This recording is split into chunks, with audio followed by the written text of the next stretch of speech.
This is Conspirinormal. All right, everybody, welcome to Conspirinormal. And we're gearing up for the next Strange Reality streaming presentation with our guest we have tonight. Yeah, on May 20th, Mr. Walter Bosley will be giving the next Strange Reality streaming presentation. That's going to be at 8 p.m. Eastern Time, so set your time zone calendars accordingly. But tonight, I guess, Walter, we'll get into a little bit of what we were just talking about, what you're going to present, so we'll talk a little bit about that too towards the end of the interview. But tonight we're going to talk about his new book, which this is the latest book, right? The Secret Missions 5. Make sure. Let me think. Yes, it is. Okay. I do believe it is. Yeah, all right. I do write that series with a young gentleman named Todd Wood, who also lives in Tennessee. And really? Of mine, that's just a Walter book. Yes, Secret Missions 5 is the most recent one, and it's called Veiled Destinies: Crossroads at the Axis of Circumstance. And I kind of felt like this book was a little bit like you're trying to tie some things together from the previous 4 books. Definitely. And I guess we should say, well, the first book was the Juan Cabrillo book. Mm-hmm. The second one was Richard Burton. Third one was Ambrose Bierce. And then the fourth one is Esoteric Napoleon, Part 1. So this is the 5th one. So with this book, what were kind of like your reasons for writing in this kind of attempt to kind of like tie some of these strands from the previous 4 books together? Well, just that was a big part of it right there. Just on the surface, thinking, I've put out these 4 books on these 4 different historical figures spanning centuries, and I thought, it's time to provide perhaps some more historical context, and some more data that I had collected, but wasn't enough necessarily to be its own book, but was still very significant within the bigger picture. And, so I thought, okay, book 5 is a good, that's the good number. You read the 4 volumes, and the 5th one is, okay, here's the companion to, if you've read the whole series, what you've just read, or if you haven't, here's the context for all of these books. And I think it's very helpful. You could actually start with Secret Missions 5 and then go back and read those first 4. It also better displays or demonstrates the chronological order of this. And I'm fascinated with my suspicion. It's not just my suspicion. A lot of people, are kind of play ball in this same field, that there has been this thread of knowledge, right? That's not common knowledge, that is often kept very close to vest. And I definitely see the 4 men that I've written about so far as having either been recipients as recruits into some, secret order or group, or have stumbled upon, whatever this ongoing thread of knowledge through the ages is. And so doing number 5, aside from the very practical reasons of giving the readers of the previous books in the series some context, doing number 5 kind of demonstrates even more, emphasizes even more, that this appears to be something that is, moving through the ages, moving through the centuries, and how perhaps these 4 guys that I've written about so far really do have connections or tie together primarily through this suspected secret knowledge of really the way I started putting it was the forgotten technology of a lost civilization, or lost technology of a forgotten civilization. Either one works. It's that basic idea that there is a nugget of truth to these ideas of an Atlantean type civilization, right? So it really, other than that, it really comes down to providing the readers of the first 4 books with the historical context of where you've been, if you've read the 4 books already, and then hopefully where the series will go from here. Yeah, and there's a lot of interesting connections and things that you talk about, and I'm hoping to get to some of them. There's a lot in this book, but I'm hoping to get to some of these ideas. And one of the things that you talk about is this the idea of the sword, and you talk about the sword of Joan of Arc, and some of that is related, I guess, to Excalibur, and I think that's from the first book. So the Templars play a big role in this story.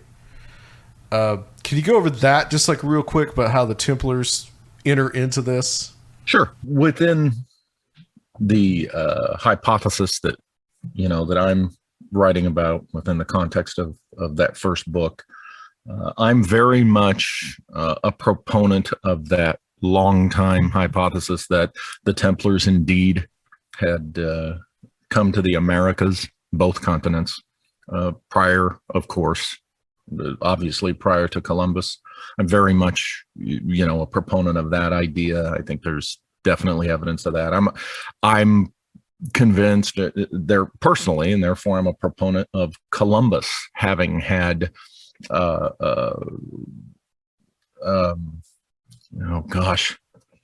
what's the word? Post-persecution Templar ties. When the Templars went underground, there are reasons to suspect, of course, and many other researchers and scholars have pointed this out in detail.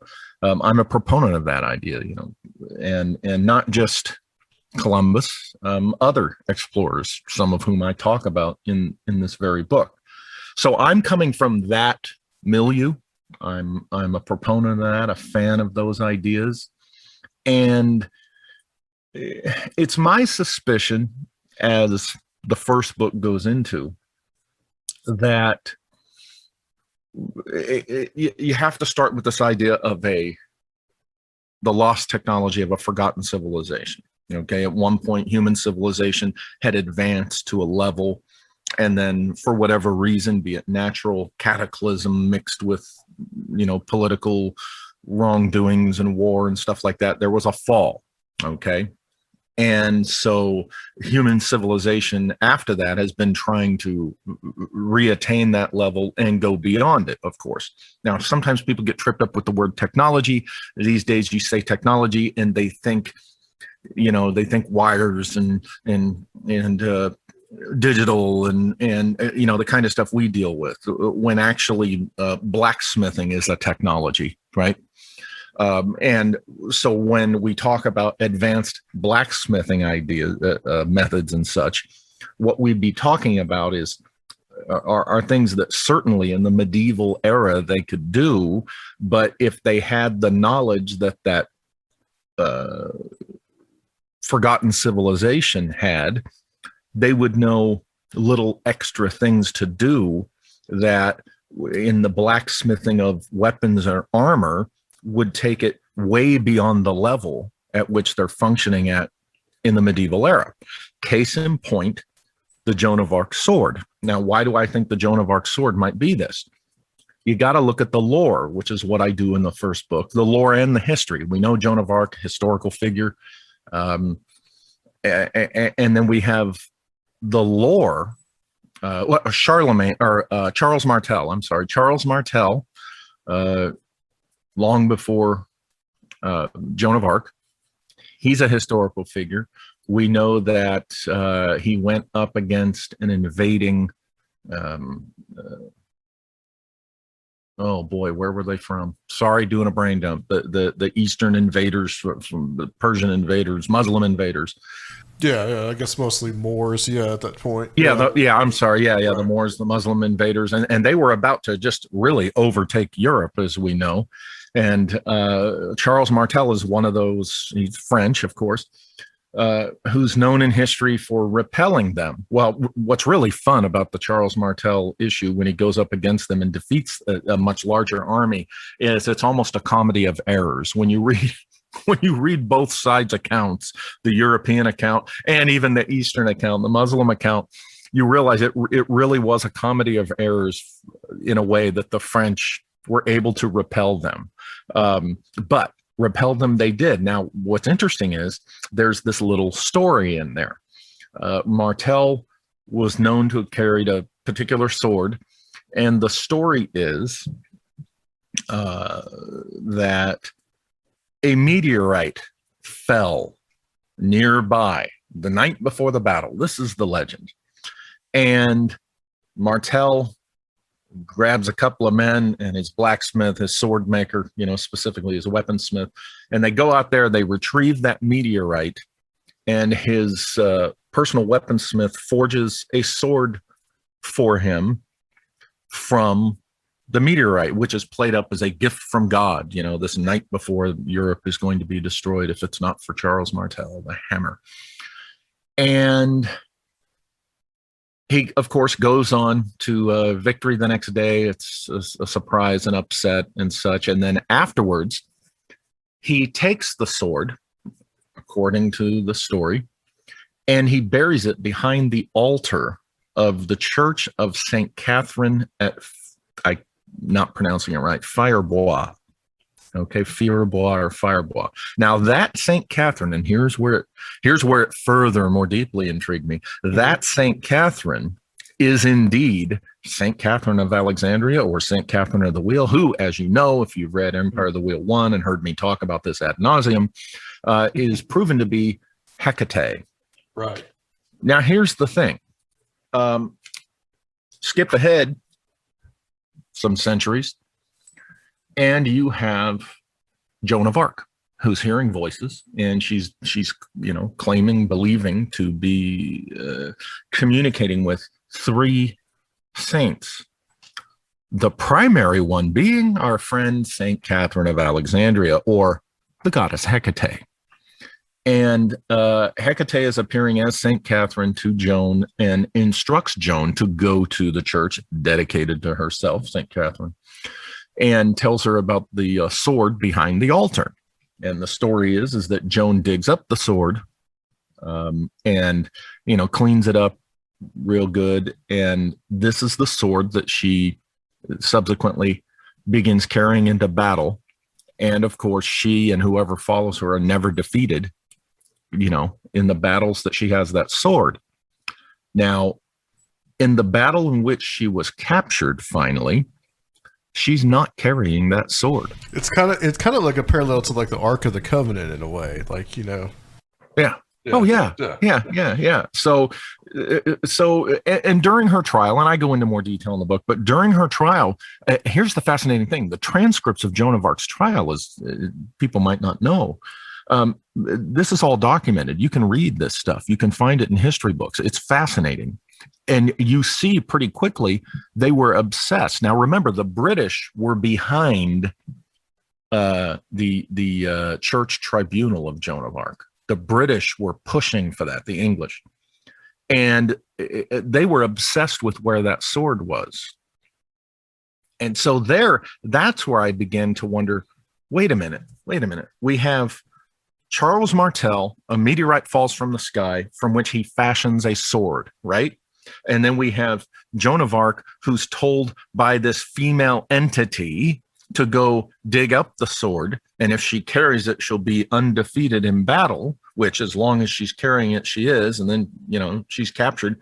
And no one knows what happened to the sword. And the English are obsessed with it. Well, I'm putting two and two together here.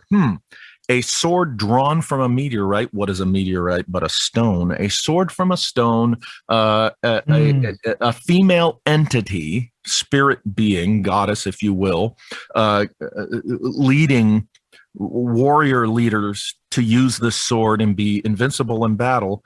And then the sword disappears. Golly, and the English are obsessed with it.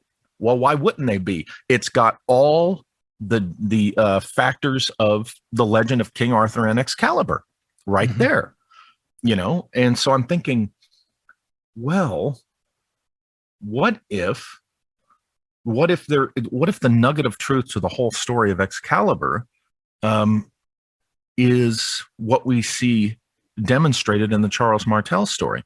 And there's this gentleman out there, Lance Bernard is his name, if I'm getting that right. And he laid all this out in his research on Martel's sword and Joan of Arc's sword. And I reference him in that book. And, from there, I realized, wait a minute, the sword itself could have been an example of this lost technology of a forgotten civilization.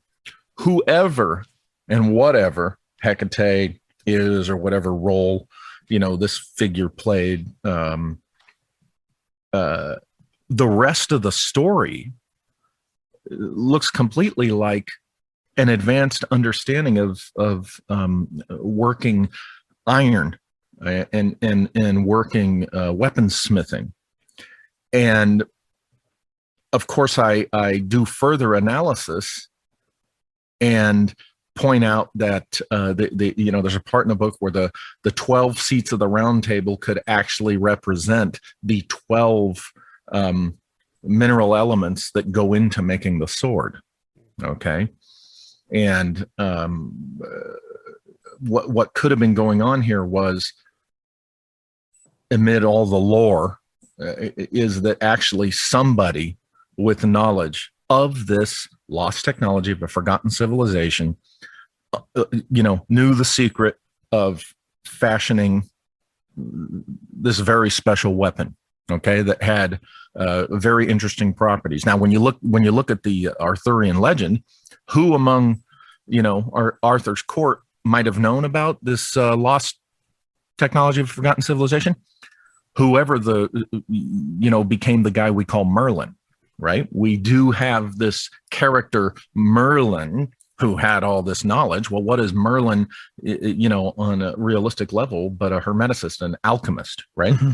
So it suggests that the English response to Joan was that they suspected, somebody in the know in England suspected what her sword actually was. And it's not that it was the Excalibur, right? It was that it was an Excalibur. That Excalibur, so to speak, represents a certain type of weaponsmithing. Okay, that was this advanced weaponsmithing that dates back to the forgotten, murky past of human history. And certain people, kind of knew this knowledge close to vest or secretly. And, they would once in a while emerge and someone they wanted to help, whatever cause they wanted to help, they would do that. And this is my perspective on, what the Joan of Arc sword and the Charles Martel sword may have been. Now, where did the Templars come in? What I think about that is that I found evidence that Joan's brothers, who were soldiers, they were knights in her army, one or both of them could have been Templars. Okay. And this, of course, was post the persecution and the disbanding of the order. Right, because that's 1307. Right. This is probably 1420s, 1430s. Yeah, Joan is a century later. So right. I suspect that one or both of her brothers were Templar associated. And by this time, remember, right, this is the 15th century, but several years before Columbus and the official, oh, gee, look what we found, when they knew it was there all along, the Americas, I mean, in the New World. This, of course, was after all the Sinclair and other supposed very likely Templar journeys to the Americas secretly. This was after the Templars would have, hypothetically, of course, been established with outposts or a presence in the Americas. So what do I think? Just like I say in the book, I think the sword of Joan of Arc, the mysterious one, the one that the English wanted, I think that ended up, before she was captured, it was handed over to one of her brothers or another Templar representative and brought to the Americas and vaulted away here. Right, and you speculate too that Juan Cabrillo later tries to find this, and that he supposedly dies, but you speculate that he probably didn't, and then it ends up possibly somewhere in the Pacific in a vault or something. Yes, yeah, and that's where I go with this book, because in that, going back to that, the first Secret Missions book, after the sword is here, I have a hypothetical. It's a suspicion. It's hypothetical, and I present the possibility that what the Templars did was move their vault. They started moving the vault through and across the continent as people arrived and as the population grew, right? And in the book, as you know, the first book, I point out all the possible places where a Templar vault could have been and why I think that.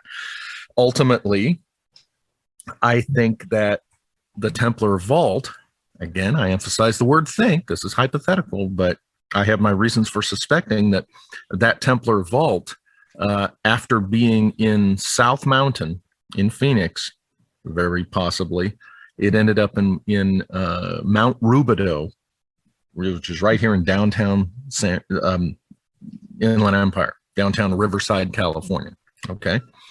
And Mount Rubidoux was just one of those mountains that's a few feet shy of actually being a mountain, but it's essentially a mountain, because there have been rumors for over a century that there was some type of sacred tomb inside of Mount Rubidoux. So that's why I suspect that. And then there's evidence that it went from there to north of San Diego. And I think at the time that Cabrillo was doing his exploration of California, specifically what they call Alta California, which is north of Baja, the sword was very possibly still inside Mount Rubidoux. It could have already been in the place I think it was in north of San Diego, which is private property, so I don't like to identify that. But the details about Cabrillo's supposed death on that expedition, because he never returned home from that expedition, you get 3 different stories from the people who were on the expedition, from the witnesses themselves. You get 3 different stories about where his wounds were. Okay. And what's interesting is his wounds that are reported correspond to Masonic rituals, the first 3 degrees. It's really, really intriguing. And then to this day, nobody knows where the man was buried. Okay. It's a mystery where he was buried. His bones, his remains have never been found. I, of course, in the book, in the first book, I go into the details that further convince me of the possibility that he faked his death and dedicated himself to a life with the undercover Templar order. Now, how the sword, as I talk about in this book, Secret Missions 5, likely ended up in the Pacific is basically the result of what I just explained. As the population grew in the Americas, the Templars kept moving the vault, whatever, this one particular vault, whatever vault it was that held these most important relics, I think the sword among them. And I think it just kept moving west. I think at one point it might have been on either Catalina Island itself or one of those Channel Islands, California Channel Islands. But I think it's, kind of moved across the Pacific. And I was suspecting that it could have been in the Midway Islands by the World War II era. And that's why with the fifth book, I was able to get into that and flesh it out a little bit and found, I think you'll agree, some really interesting, intriguing facts and history about those islands, that area. Now, I think it's possible. I honestly couldn't say where I think the sword is now. I think when Cabrillo, this is hypothetical, but I think that when Cabrillo's service ended in being the custodian of the sword, and I could be wrong about him being the custodian of the sword. He could have just been,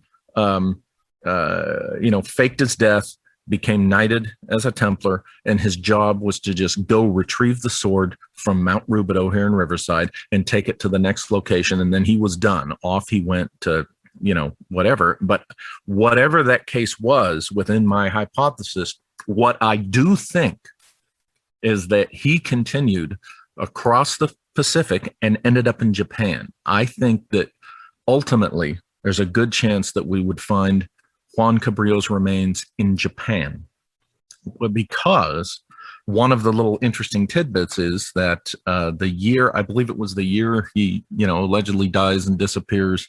Remember,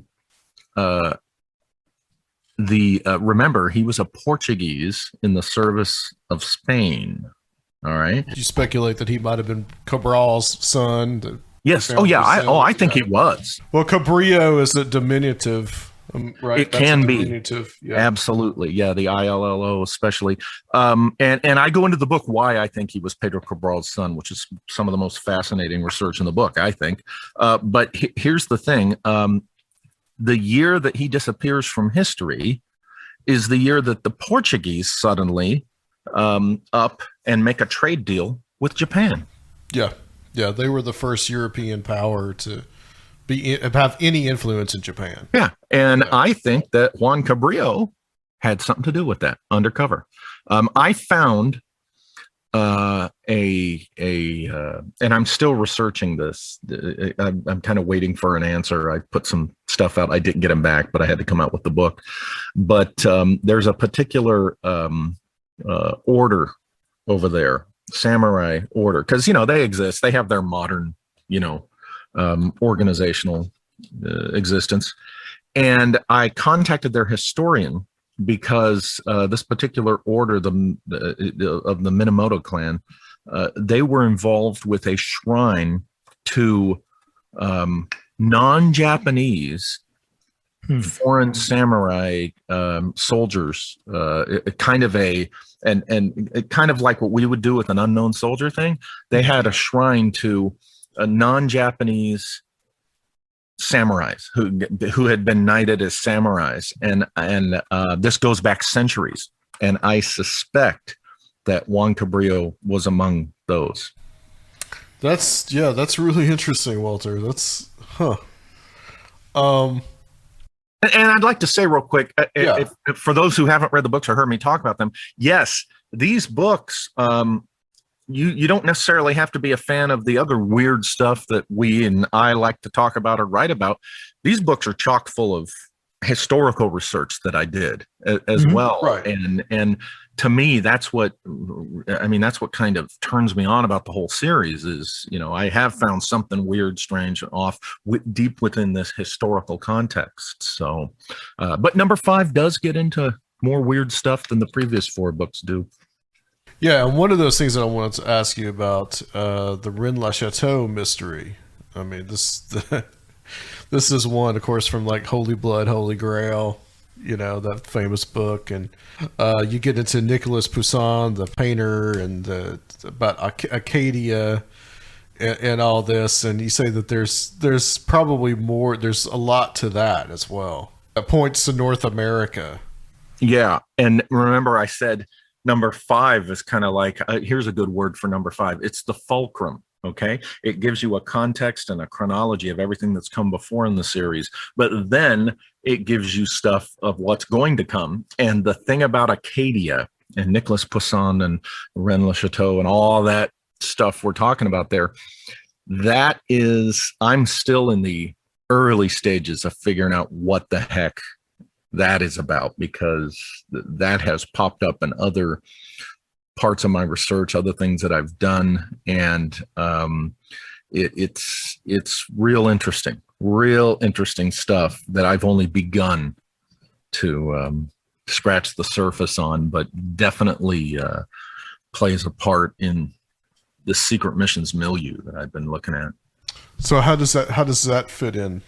I'm in that, again, I put it this way because I don't like to mislead people, make them think that these ideas that I'm thinking necessarily always, some things originate with me, by golly, like I haven't heard anyone else talk about Cabrillo being Cabral's son. I'm kind of proud of that one, but you know what I mean. I come from the school of thought that that Rennes-le-Château, and specifically Nicolas Poisson's famous painting, for those who don't know, it's the famous painting of it's called The Three Shepherds, and it's where the phrase "Et in Arcadia ego," comes from, which is central to the whole Father Sanier mystery and such.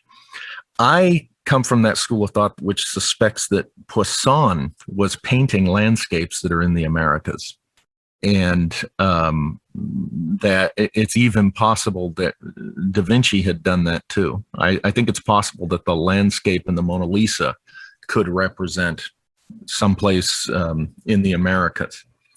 And so when you get into the Acadia thing, this is where the concept of this mysterious Acadia, or Arcadia as it was also previously spelled, this has connections not only heavily in Nicolas Poisson's paintings, but also in the French explorers. Verrazzano. Yeah, Verrazzano, yeah. Yes, Verrazzano, who was the Italian working in the service of France. Okay. And he named the area, a big chunk of what is Canada, including Quebec, and much of New England. In fact, New England, I believe, all the way down almost to where Washington, D.C. would be, which, encompasses New York and all that. Originally, all this was considered this Arcadia. And he, of course, was inspired by an epic, I think it's verse, and here we have Poussin including it in, et in Arcadia ego. I am also in Arcadia. Now, on the one hand, it could be interpreted as just that imagine that perfect heaven, paradise that we go to after we physically die. But at the same time, they could have been embedding information about the Americas in Poussin, doing it in his paintings. Or perhaps that Verrazzano had a knowledge of the forgotten civilization in the Americas, and its connection to the Americas, because Verrazzano himself, if I'm not mistaken, he disappeared. You have these guys that appear, like Cabrillo, who just appears on the historical stage. To this day, no one knows officially where he was born. As you know, I say Brazil, and then when they die, they actually disappear. When you look closer at their death, well, who are these guys? What the heck? It's very easy to suspect that you're dealing with Templar knowledge of not just the very practical knowledge of, hey, they came to the New World, because of the ancient maps and portolans that, going back to the Piri-Reis map type stuff, between that and between other more esoteric information, you have these guys by the age of discovery, this era of exploration, who very likely Templar affiliated, are looking for specific things, in which to this day I think people are still looking for. And you even have later, you have a descendant of Poisson who's in Napoleon's army and who ends up in the U.S. Army as an engineer. And it's even possible that he had some knowledge and was looking for something. I'm doing the air quotes with that, looking for something that we still don't know what he was looking for, which may very well had to do with whatever these secrets of Acadia are, right? And then, of course, in the middle of this, you have the American poet Henry Wadsworth Longfellow, who is buried in a tomb very similar to the tomb in Poisson's painting. And Really, as I lay out in the book, with Todd Wood, it's the Ingersoll Lockwood book. I think I don't think it's the Margaretta Todd book. It's the Lockwood book. Longfellow his family had this group of crypts in this old cemetery, and those were discovered to be empty when they shouldn't have been. So nobody knows for sure about the remains of a few members of Longfellow's family, or even if his, or where they're supposed to be.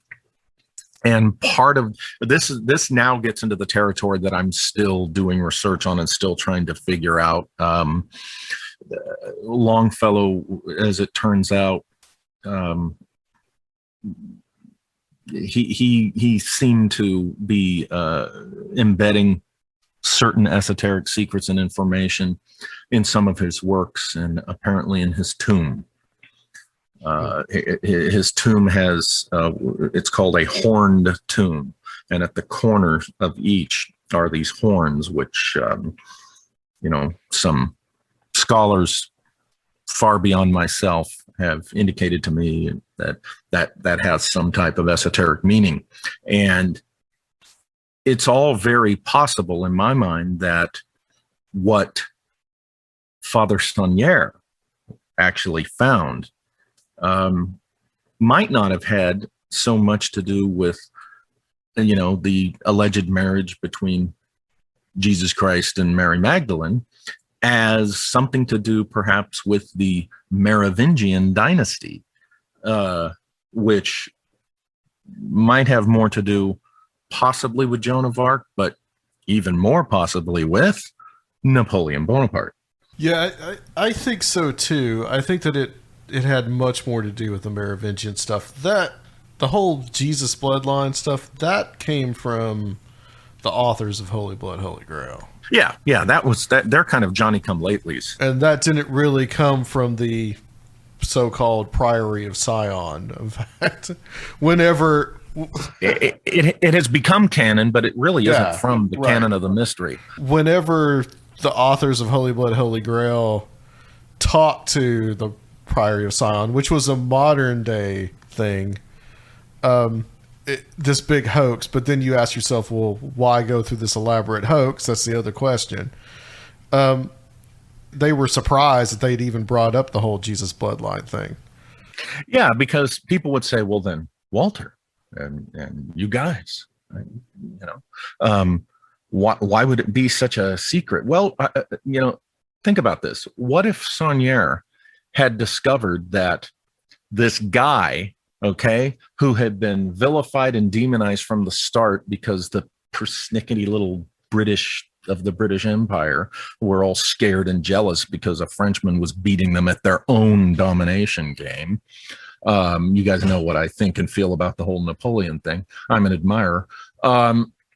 Imagine if what Saunière discovered was that Napoleon Bonaparte really was the heir to the throne, and not only the heir to the throne, what if he discovered the documents that prove that Napoleon Bonaparte would have been the legitimate heir going back and predating, get this, all the existing dynasties that were running the countries that had allied against Napoleon? In other words, what if Saunière had proven that Napoleon's claim was legit, and that would be something that, and the church hated him because of, golly, how he treated a pope. He had one pope under house arrest. And, so the church being complicit in all the crap they're complicit in politics and dynastic intrigues, of course they might have been willing to give Saunier whatever he wanted, to keep him happy and to keep his mouth shut, because you're talking major political upset there. Remember, at the time of Father Saunier, and the discovery of all this, Napoleon, from the larger historical perspective, Napoleon hadn't been gone 100 years. No, it hadn't. Yeah, no. Yeah, right. Because Saunier was like around 1890 or something. Yeah, and in my opinion, what Napoleon did, which is the whole other fun discussion of the Napoleon book, I think Napoleon lived to 1844. But that's another story.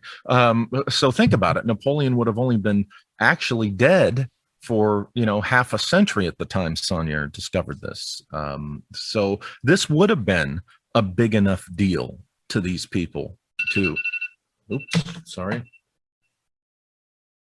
My usual Tuesday alarm went off. But see, the alarm went off to keep me talking about the Napoleon secret. Well, I mean, yeah, I think it's certainly compelling, the whole Merovingian bloodline thing, because it's possible. I don't know for sure. Because that was the original. Lineage of France, and that was, it predated the Carolingians. That's really, I think, all you would need. And even though we know Napoleon was born essentially an Italian, on the Italian island, I demonstrate in the book how he definitely could have been the descendant of the Merovingians. Well, it would have come through his mother's line, right? On his mother's side, yeah. Right. I demonstrate how that could have been. But, that's, like I said, that's in that book. And again, I emphasize, it's a hypothesis. I could be wrong, but it just feels too resonant, to dismiss, in my opinion. We could go on for hours to think about why the Merovingian stuff is so important. I'd love to do a show just on. I've done it kind of, but I'd love to do a show just on like the Holy Blood, Holy Grail stuff, because that stuff is really like infinitely fascinating, and I ate that stuff up when I was a kid too. Like, yeah. Yeah. And when I mean, like who Saunier was hanging out with, eventually, all those French occultists and Emma Calvé and that whole thing. There were three authors of the book, and one of them, Henry Lincoln, he was more like the TV producer. He really kind of broke with the other two guys eventually, and I haven't read it, but he wrote his own book about like that. Like, no, what's really going on is like Rennes-le-Chateau in and of itself is like this ancient pagan temple. And that's really what was really being protected, and that's really what was being Saunier found out and all this. So he was really more focused on the land itself. It wasn't, that there were these. Dan Brown just ran off with the whole Jesus bloodline stuff. Yeah, which is very entertaining and very intriguing. But and the whole thing about it being potentially, a pagan temple stuff is very fascinating, and would still fit with, a Merovingian connection in, essential ways. Of course, there's the obvious, if a pagan temple, was it a temple to, the goddess Hecate, who, also St. Catherine of Alexandria. And then, that there you go. There's another connection to all of that. And this brings to mind something that immediately jumped out at me during my Empire of the Wheel investigation years, and has popped up in other people's minds who familiar with my research, is that what I have found in Riverside, California, associated with Mount Rubidoux, which I go into in the Juan Cabrillo book, and I think a couple others, is very reflective of a Rennes-le-Chateau type of layout situation. There is a tower, an interesting stone tower, and there's the discussion of a sacred tomb. It's almost as if somebody in the early 19th century was privy to the Rennes-le-Chateau mystery, and they either came to or found themselves in Southern California in Riverside, or was aware of the Templar connection, and purposely this kind of reflection of Rennes-le-Chateau help make that happen over here in Riverside. And I have not fleshed that out as such yet. I've hinted at it and talked about it with some people, but there's something there in all of that. I suspect that somebody here was in the know, and that would possibly, hypothetically, serve to maybe corroborate the Templar vault connection that I talk about in the first book. So it's just like all my other stuff. Honestly, sincerely, one book has led to the other because of the darn threads that connect all this stuff. What I really like about your stuff also is how these threads connect to your sense of place and your connections to Southern California. And do you feel like that connection gives you insights, or being in these places themselves like leads you to these threads? It certainly doesn't hurt to, have grown up and spent the majority of my life in this area, in the Inland Empire. So I'm intimately familiar with the terrain here, and a lifetime of, I've known about and been around Mount Rubidoux all my life. It's a familiar landmark to me. I didn't start learning really this stuff about Mount Rubidoux until, again, talk about my book, Shimmering Light. My dad had told me, part of the weird stuff my dad had told me was this story of the alleged sacred tomb in Mount Rubidoux. That he used to work for the Union Oil Company, which is known as Unocal, of course, the 76. He worked for them years ago, and he learned that in the history of the company, when they were sending out the oil men, their guys looking for new oil fields and looking for sources and properties to buy and such, that they had learned in the early 20th century that the locals had long believed there was a sacred tomb inside Mount Rubidoux. And I go into this in the book, if you recall, in the first book, that we have 4 native cultures here, native tribes here, and their lands over in Riverside all come together, but at the base of Mount Rubidoux, and not one of them would claim Mount Rubidoux. It was too sacred, they said. And my dad had learned that the Union Oil men had learned about this local lore and these beliefs about something mysterious inside Mount Rubidoux. They'd learned that in the early 20th century. And this era in which this stuff builds up and appears to mirror a kind of Rennes-le-Chateau feeling in Riverside, that all started happening after the oil men had learned about the sacred tomb, and after that quarry that I write about in Empire of the Wheel that I had the weird experience with. So this lore is connected, I think, with why these people started developing Riverside in this way that reflects the Rennes-le-Chateau mystery. And being here and being very familiar with the terrain helps me look at it, look at what I'm surrounded with, like the big arrowhead on the mountain. I've seen that all my life. Everybody has, who's been here. But it does, when you're intimately familiar, you also know, the little roads, the back roads, a little bit more about the local history and such that that enhances your understanding, right? That just gives you the better insight. Mount Rubidoux was named after a Frenchman who was he owned one of the ranchos. His name was Louis Robidoux, Okay. Robidoux. And the school kids' standard story that we're told here is that, the town of Rubidoux was named after Louis Robideau, and therefore Mount Rubidoux is named after Louis Robideau. And you don't think, how come it's a U instead of an O, until you look closely. And then you find out, as I pointed out in my book, that somebody in the early 20th century, that's how the Mount Rubidoux that we know was named Mount Rubidoux, and it was just an arbitrary choice by some unknown member of the U.S. Geological Survey Group. Okay. Mhm.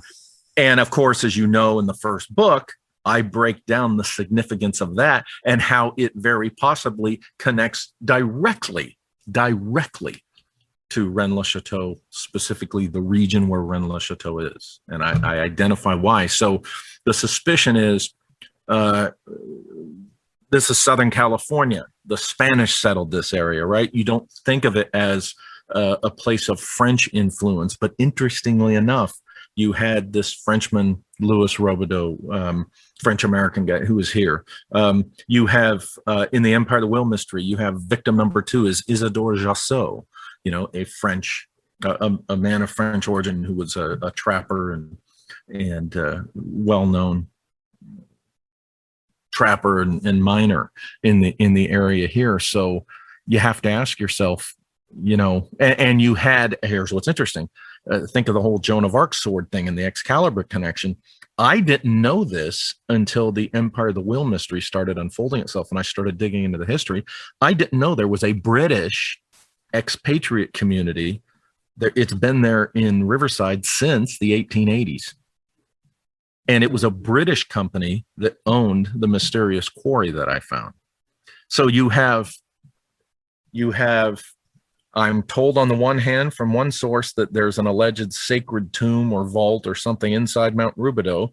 I have my historical reasons for suspecting that the Templars might have had a vault there. You have the possibility that the Templars got Joan of Arc's sword and they brought it to the Americas, and Joan of Arc's sword could have been Excalibur. And in Riverside, you have British expatriate community, and they're apparently involved in the landmarks connected to voodoo and all this esoterica, and then the Frenchmen. So this goes in to serve, why I present the hypothesis. But if you're a researcher who just comes here for a short period of time to, look into this stuff, look into the valley, you're not going to be as intimately familiar with, all the idiosyncrasies of it and the little corners of the history. And so, yeah, that has actually served me well. I think the nuances, of having been a lifelong resident here. That tower is interesting too. The Peace Tower, yes. Yeah, built in 1937, based on see if I get the name right, the Alcantara Bridge and Tower, or it's in Spain, and it's one of those that you have the tower and then you have the footbridge that goes over the road below, and it's a very classic, popular shape of bridge to make. It's got the round underside and the pointed top. It's similar to the bridge in Mostar, Bosnia, which you can check that one out. I've been on that bridge too many times because I've worked there a couple of times in Mostar, and the old medieval city is where that's at. And that's the thing. That's where the designers drew the model for this. Now, the people who wanted to build the tower, overtly, they wanted to honor the man who built the Mission Inn Hotel and Resort, which was never a real Spanish mission. It was just fashioned in that way, and fascinating place to visit in its own right. And they wanted to honor him because he was very much a political progressive and into world peace and all that stuff. And he would host all these, world leaders and stuff. But I go into in the book, hey, let's look at the architects, because, you can say, hey, we want to honor a guy and really not have any understanding why the architect would design specifically what they designed and why, or the spot that they put it on, right? It looks very old world. Yeah, very much so. Very much so. It's a cool little spot. I've used it in little movie projects and stuff. Yeah. It's really nice. Is there any strange like symbolism or heraldry? It looks like around the ring of the tower there's some. I can't get a good picture of it though. When I first looked at it and did the initial research during the Empire of the Wheel years, I found that there was nothing overtly significant. Yeah. Okay. But I'll tell you what I've learned, guys, is that something that you do your research, you don't find anything terribly significant then, and then later something pops up and you realize, oh wow. So I'm still open on that. Just like in Mission Inn, there's the rotunda, the spiral staircase that in the middle at the bottom level is the Bavarian Gooseman. It's a replica of a famous statue in Europe. And when you get into that whole thing, you find out that it's symbolic for some interesting concepts or hiding the identity of a person. The Mission Inn, which Frank Miller is the name of the guy who built it and who the interesting Peace Tower is overtly dedicated to. Mm-hmm. The Mission is a fascinating place to go. I like going just to walk around because it's got some similarities to the Winchester Mansion, all these staircases. I mean, it's just as a cinematically minded person, I'm just dying to film something inside there. And of course, when you read the books, in the first Secret Mission book, I found Hecate all over the thing. It's interesting. They have the Anne Rice suite, which pretty sure I checked it. It is named in honor of the author of the Vampire Chronicles, who passed away in recent years. She has lived in Southern California she lived for much of her life out here. But it's just a very interesting place, which just lends further to the mysteries of this area. I wanted to ask whether you think that there really is a unbroken chain of people with a common purpose, or is this more of an idea that these different groups are picking up on something and kind of like relighting a torch and either rediscovering or rekindling some kind of common agenda that they carry forward from there? Do you think there's an unbroken chain, or is it more like that? I think it's both, and here's how. When you're speaking of organizations, mm-hmm. Orders, societies, whatever you want to call them, I think it's what you describe. It's broken, but they're picking up on things and they, in effect, pass the torch. But I think there are individuals who are part of an unbroken chain of knowledge. Right. And whether these individuals choose to, or to the extent to which these individuals are involved with any of these said organizations, is up for grabs. I couldn't say for sure, but I think there's both. I think the unbroken thing, because it would be colossally difficult, right, to maintain an unbroken line in some ways.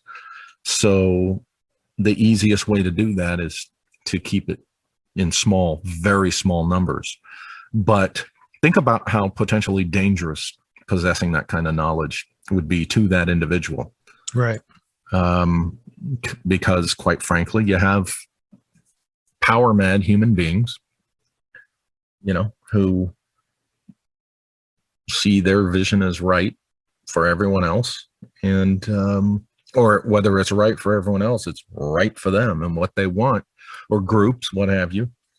And, they would think nothing of killing for that kind of information. That isn't just something in, novels and movies. There's a reason that kind of idea is in our fiction and our entertainment, is because it's inspired by real life,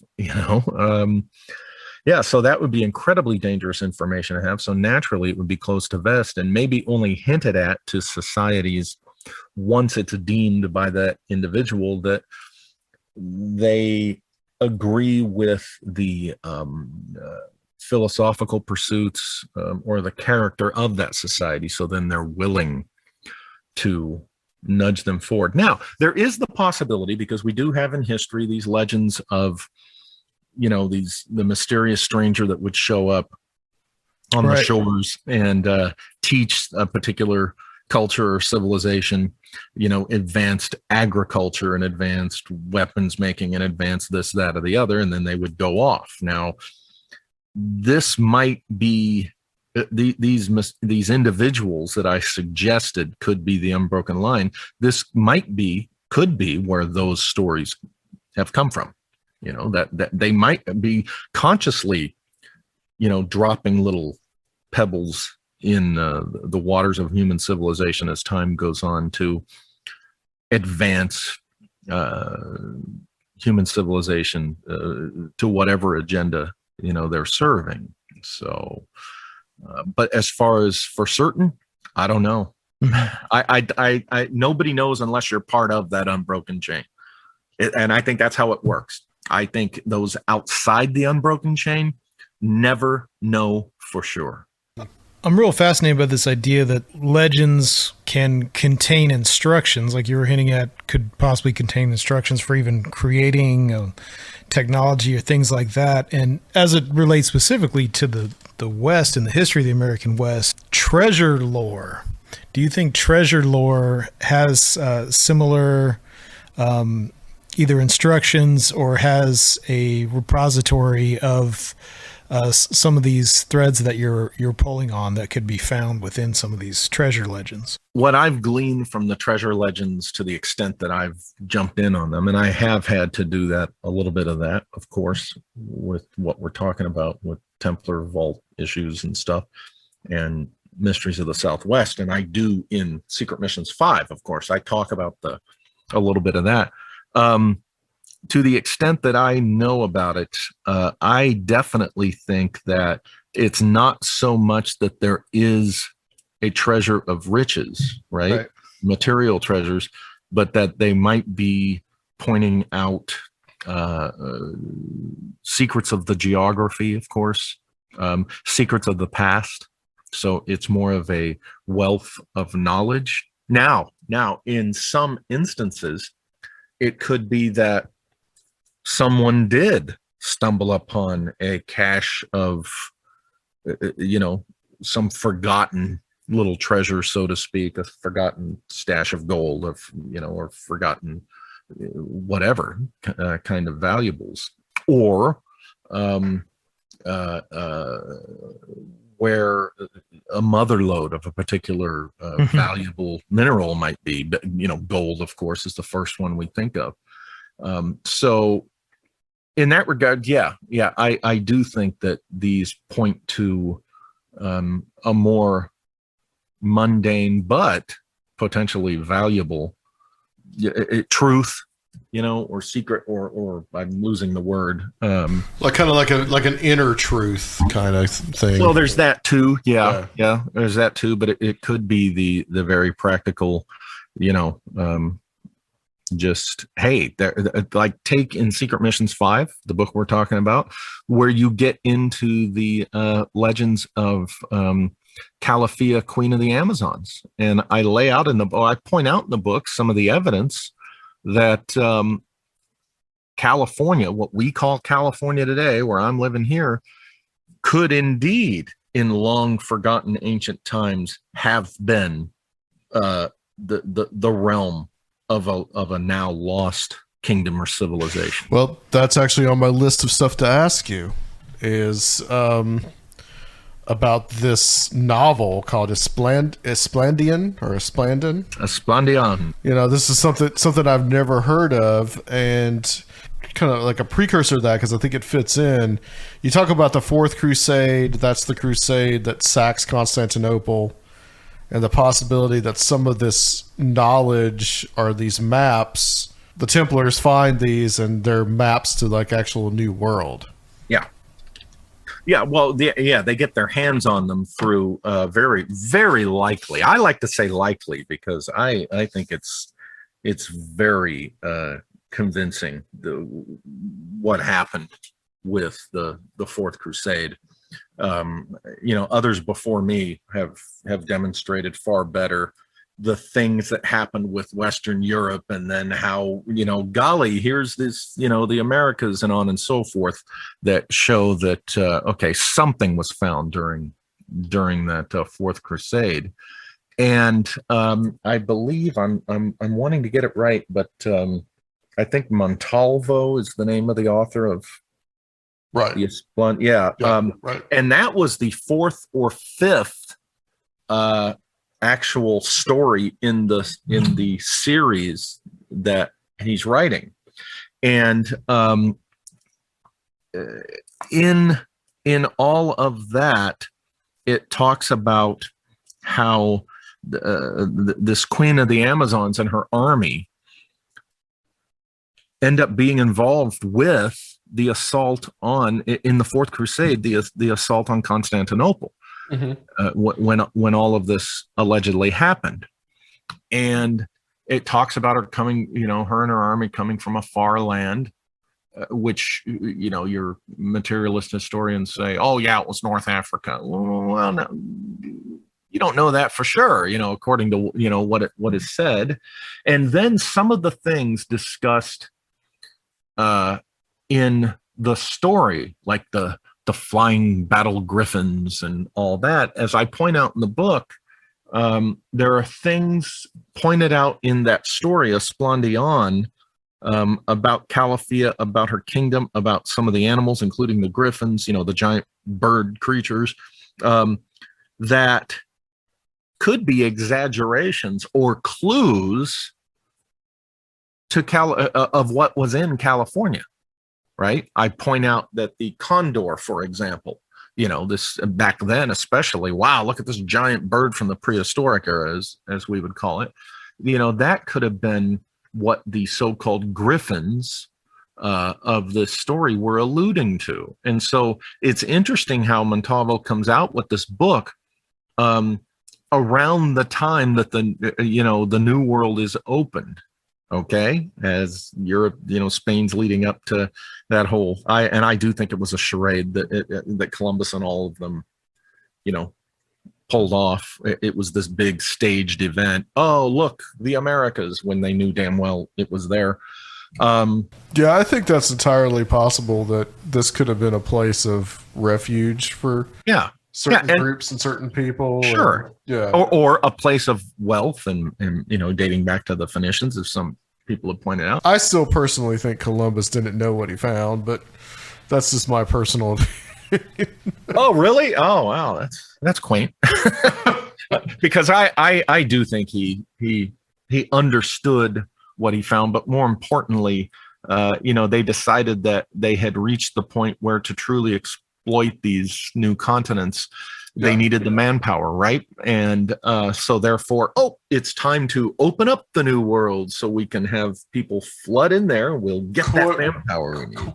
Quote unquote discover it. And I mean, you talk about the Templars, you talk about Prince Modoc, you talk about all these different legends that are around, and I mean, I think it's entirely possible. Well, and the novel of Splendidon, as I say, sure, it was a well-known novel. Sure, anybody could have read it then. But as I point out, I think it was a coded guidebook to certain explorers and others that if they were privy to certain things or they were tipped off, they understood that what it was doing was it had its dual purpose, right? One was entertaining. Most of the average, person who would read it back then, who could read, would go, oh, an entertaining fantasy novel. But I think certain explorers understood what was embedded in that book, and they were using it very much as a guide. I suspect that Juan Cabrillo was using it as a guide for his exploration of Alta California, the California we know of today. The expedition on which he disappeared. And I lay that out in the book. and why I think that. I compare what's in the Esplandian book and what we're told about California, and it's very intriguing. And again, that's one of the things I'm still pulling threads on. Is that where California gets its name, from that character in the book? Yeah. Oh, yeah. Yeah, that, and as I discuss in Secret Missions 5, there's always, look, it's like Egyptian hieroglyphs. Egyptian hieroglyphs have multiple levels of meaning. They have their overt, obvious meaning, and but they have multiple levels. I think what's going on here, in particular with the name of California, is like an Egyptian hieroglyph. Yes, it comes from Calafia, but how does Calafia get her name? Because she's queen of the realm that is like a hot furnace, right? And we have the lore. This book, there's an interesting book in the 1930s, I think 1934, it's the year, I could be wrong, maybe 33, called Death Valley Men by a guy named Bork Lee. And in that, he has one of those apocryphal tales, you can't prove it, of two prospectors in Death Valley, specifically the Panamint Mountains, who allegedly find near the peaks of the desert mountain range out there, they find these stone arched openings that they interpret as when Death Valley was once full of water, that when it was a sea, that these mountaintops actually would have been islands. And what these arched entries, when they went inside, was where there was a port, an ancient lost port. Well, of course, they're never able to find those things, and no one's found them since. But funny thing, at one point, the U.S. Navy, okay, with their China, is it China Lake or something? Anyway, they have a weapons range testing, and aircraft testing and weapons range in Death Valley. And not long ago, they seized more land, and guess what? Those particular mountains in the Bork Lee book have been on U.S. Navy restricted property for a while now. So nobody can go search for these alleged, lost ports of, the lost ancient civilization, when there was indeed, most people, Death Valley, when you go there, it's an ancient seabed. It's under sea level, right? I believe it is, yeah. But also you just look at it, and it's been studied and presented. There was water in it at one time, and that, of course, too, comes from the idea of California being an island. From the old Spanish legends of the explorer days. This connects to the Esplandian novel, and again, there's reason to suspect that the author, by family connection, could have been made privy to what was discovered in the portolans and other documents seized in the Fourth Crusade. Now, some people might say, well, what's so important about these documents and charts from the Fourth Crusade? It is suspected that the archive, the Imperial Archive of Constantinople, possessed some of the surviving maps and records from the old Library of Alexandria. Now, when you look closer, what serves this possibility of what they learned in the Fourth Crusade about the New World even more is that you find out that we hear the story, Library of Alexandria, when it was destroyed, we lost all this stuff. Well, the fact is that there were two other ancient repositories, and there, for lack of a better way of describing it, there was much of the same information in all three of these repositories. When Alexandria was destroyed, we lost that one repository and whatever was in there that wasn't in the other two. However, there's historians believe in when you research this, you find out that, and one of these other repositories was the Imperial Archive in Constantinople, what became known as that. So what that is suggesting is that during this Fourth Crusade, what was seized from there ends up in the hands of the Templars, the Teutonic Knights, and these other orders. That now, interesting, the Templars didn't actually fight in the combat, but they provided ships and such, so they got their part of the booty, as you will. And so this information could very well, date back to what was in the Library of Alexandria, and could very legitimately have been knowledge of what we call the New World, right, from ancient times. And that's how the knowledge of what we call California came into the hands of the Spanish explorers and this particular author. It's really intriguing when you look closely at that, how much it turns out that there is legitimate reason to speculate and hypothesize that there could have been, this realm, this kingdom of Calafia, so to speak, whatever it really was, here in California. Let me ask you this: that so the Templars could have had some knowledge of California before it's officially discovered. Oh yeah. And you talk a lot about how there's this gap between Cabrillo comes up to California and they don't settle it for a good long while, and right. What could be going on there. But a lot of this, I think you tie in that a lot of it has to do with gold too. Oh sure.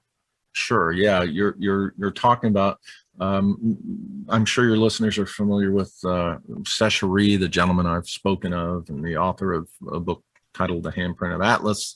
And he's done research, and others have done research. There's enough reason to suspect that the powers that be, the people behind these explorations, understood the geomorphology of the Earth to the degree that they could identify where the very Earth itself makes the gold. They could understand the terrain and the geomorphology, the architecture of the land itself, to where they could look at a mountain range and tell you, that's where we're going to find gold. And that could have been, Sechery strongly believes this and proposes this. He thinks the California Gold Rush was a completely staged event, that they certainly knew there was gold there and knew where to find it. And it had to do with being able to read the terrain.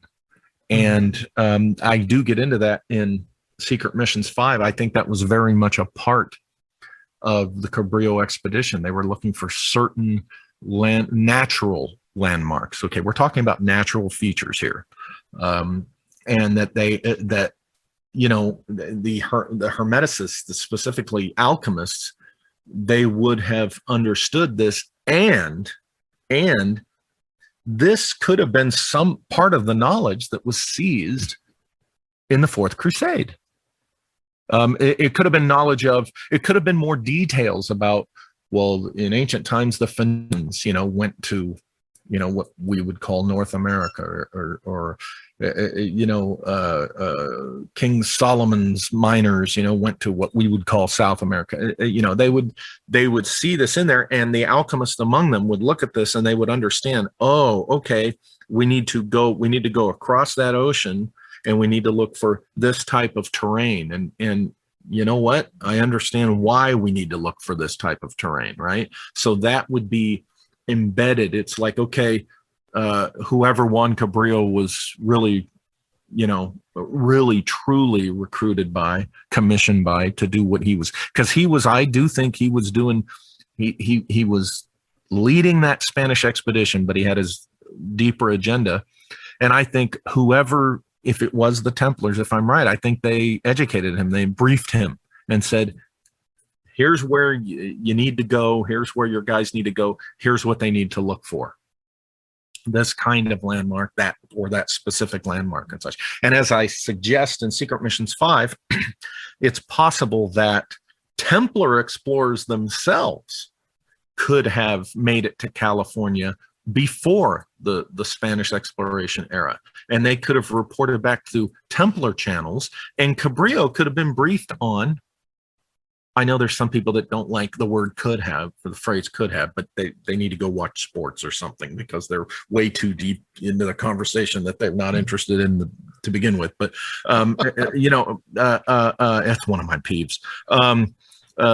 Cabrillo could very well have been briefed in, by his Templar cohorts or masters. That's, hey, this is what you need to go here because our prior explorer made it to this place. Go there, look for this landmark, and just chart it, get it charted. And it could very, very easily have been, that circumstance. That because Cabrillo was being really weird around what we call the San Francisco Bay Area. I talk about this in Secret Missions 1, and I visited again in Secret Missions 5. If you recall, he had his expedition. There were 3 ships, and if you remember, he found a way in so-called bad weather to break off from the other 2 ships, and his personal ship, the flagship, was out of contact for long enough to sail into the mouth of what would be called San Francisco Bay, and to do a little secret recon meet up with guys he had dropped off further south to look for something specific, and then come out of there. And then we're told that he missed the mouth of the San Francisco Bay entirely, which, if you've ever been up there, that's utterly ridiculous. You can look on a map and see how ridiculous it is. Okay. I've lived in San Francisco, worked there and everything. I've been there in July when the fog rolls in. Okay. It's a weird place like that. And I don't care how much fog there is. We are told that Juan Cabrillo is hugging the coast so tight that he's scaring the hell out of his crew. If you're hugging that coastline so tight, when you get to the mouth of what is the San Francisco Bay, that is big enough that you're going to just make that right turn east and continue following the coastline that's going to turn you back and into what's called the San Francisco Bay. So, and we're told that he missed it twice, but he found the mouth of a river. Right. I mean, yeah. you look on the map and it's ridiculous.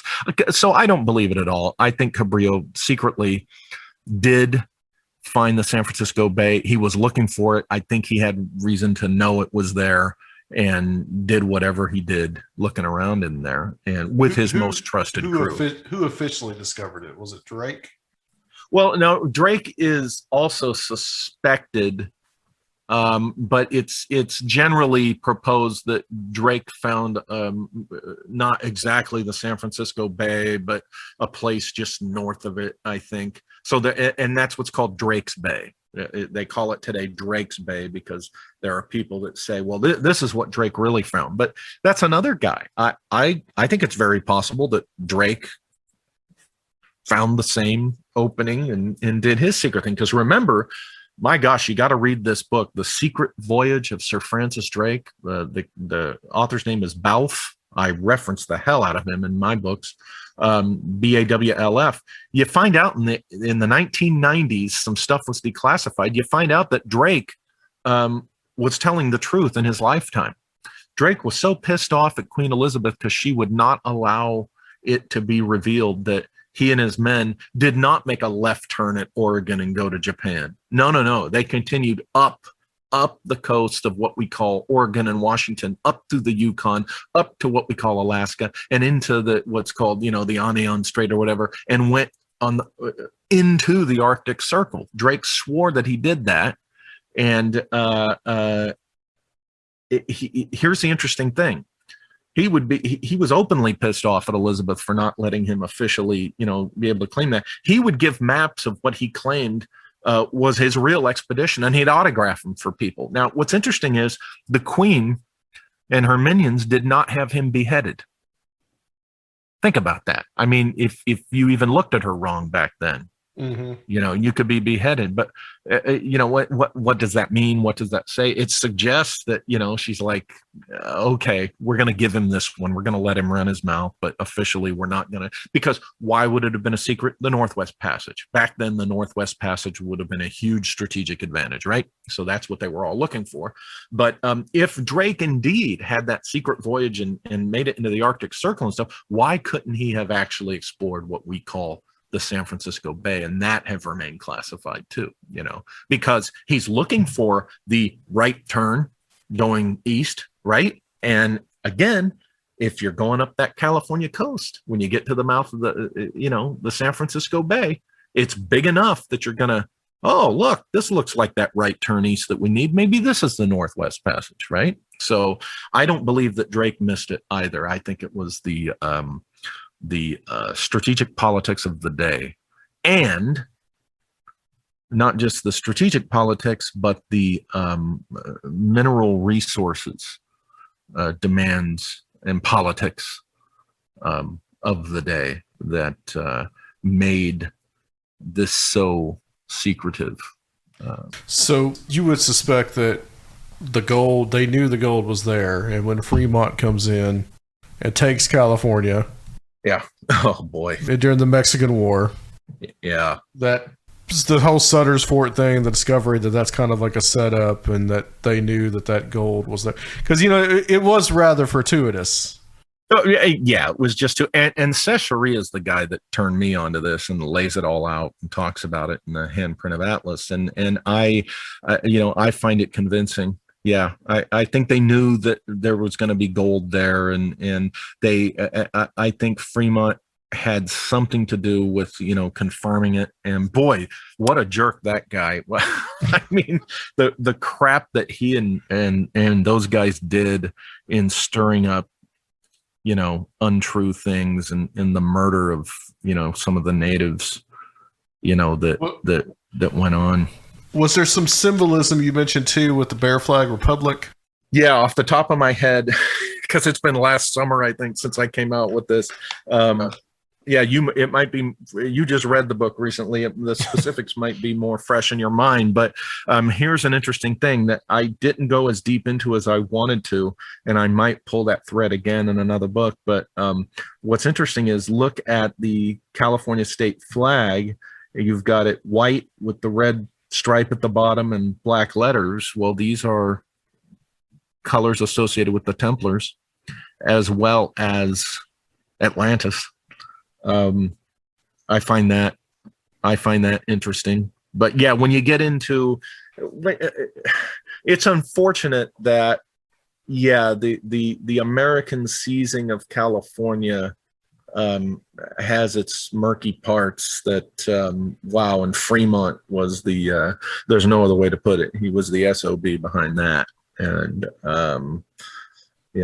it's you always learn something. No matter how much you think you know about something, when you dig in and do something like this, like when I was doing this book, I learned even more interesting detail about the history of California and its three non-native landlords that we know of, being Spain, Mexico, and the United States. And each one has their virtues. Each one has their sins. Just a little trivia. Fremont, he did pretty well out in the West, but he was a terrible Civil War general. He was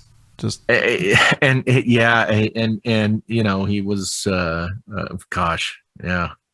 I think we'll call it there. But before we go, Walter, you are going to be doing a presentation for us for Strange Realities. Yes, and I want to talk a little bit about what you're going to be talking about. And of course, this is going to be, we'll say it again, but this will be May 20th. I think it's going to be the Friday after this show comes out.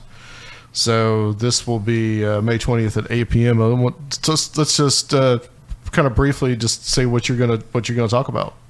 Real quickly, I have my personal hypothesis, an alternative to the ET hypothesis, to explain what could have been the so-called Roswell incident, if it indeed happened. I think it did.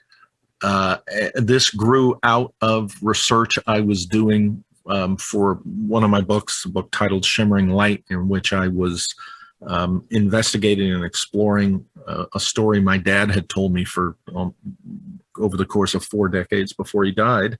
And in pulling threads on that, we're investigating that, I learned a whole bunch of stuff that ended up in that book, Shimmering Light. And my presentation is going to specifically focus on presenting in detail my Roswell hypothesis, which is an alternative to the ET hypothesis. Okay, that sounds great. Awesome. Excellent. And we're really happy to have you doing that with us. I think it's going to be an excellent presentation. And these are interactive as well. So I think, Walter, you say you were going to talk for about like 90 minutes or so. Mm-hmm. And after that, people can ask you questions. Great. I'm looking forward to it. I enjoy talking about this, and it's one of my books, honestly, I don't get asked too much about. So I do enjoy talking about any aspect of it. But this book, Veiled Destinies, Crossroads of the Axis of Circumstance, which, by the way, what is that on the front? What is that statue? Yeah. That is a composite I put together representing Hecate. Oh, okay. Because with the two torches and, as she leads you through the underworld. And to the right is a South American jungle. To the left, of course, is Yosemite. Yeah, and for the Patreon segment, I want to talk a little bit about the Yosemite stuff too. Oh, sure. And the David Paulides stuff. So, guys, stay tuned for that. I do want to remind everyone that my books are not available at Amazon. I don't sell on Amazon, only at lulu.com, LULU.com. Print on demand. And people can get them there. You're trying to get out of the matrix of Amazon. Well, Amazon is simply not good for the small press publisher. Lulu offers, for example, a deal where you do your print-on-demand books and they're also marketed in the Amazon marketplace. And quite frankly, Amazon does what you would expect them to do. They come in and they find a way to route all your sales to their link, and they take the lion's share of the royalties. Lulu gets the next cut, and guess what you get? You get the smallest cut. Whereas if I just sell straight from my sales page, my direct marketing, the royalty goes to where it should, and that's to the author and publisher. And, Lulu gets its cut. So I just don't like, believe me, I'm a almost every other day shopper on Amazon, but I will not, I won't sell my own products because it's just not good for my particular business. Makes sense. Right. Well, this has been very fascinating, Walter. Where can people find you? Every Sunday, I do a live stream, Sunday afternoon, California time, at the Walter Bosley channel on YouTube. And I don't just do the live stream there. I upload pre-recorded subjects and topics and readings from interesting books. You can also find me at Facebook if you want to contact me, or Instagram. I have a presence at each. So I'm out there. All right, guys. And as you heard, May 20th, we are going to be doing this next online Strange Realities event. That's going to be with Walter. Going to be talking about Shimmering Light. And those tickets are going to be available on Eventbrite. And also you can become a $10 Conspirinormal Patreon. And Sergio can tell you where to find that. You can find that at patreon.com/Conspirinormal. If you join the mystic crew of Conspirinormal at the $10 and up level, you will be able to attend all of these Strange Reality streaming presentations for free. And at the $5 level, you'll be able to continue the conversation with us and Walter on the Patreon side. All right, guys. We're going to go over to Patreon, but join us next time. We're going to have Samantha Engel and Aaron Gullius coming back. We're going to be talking about their new podcast called Great Lakes Lore, which I highly recommend, by the way. I've been listening to it. So until next week on Conspirinormal.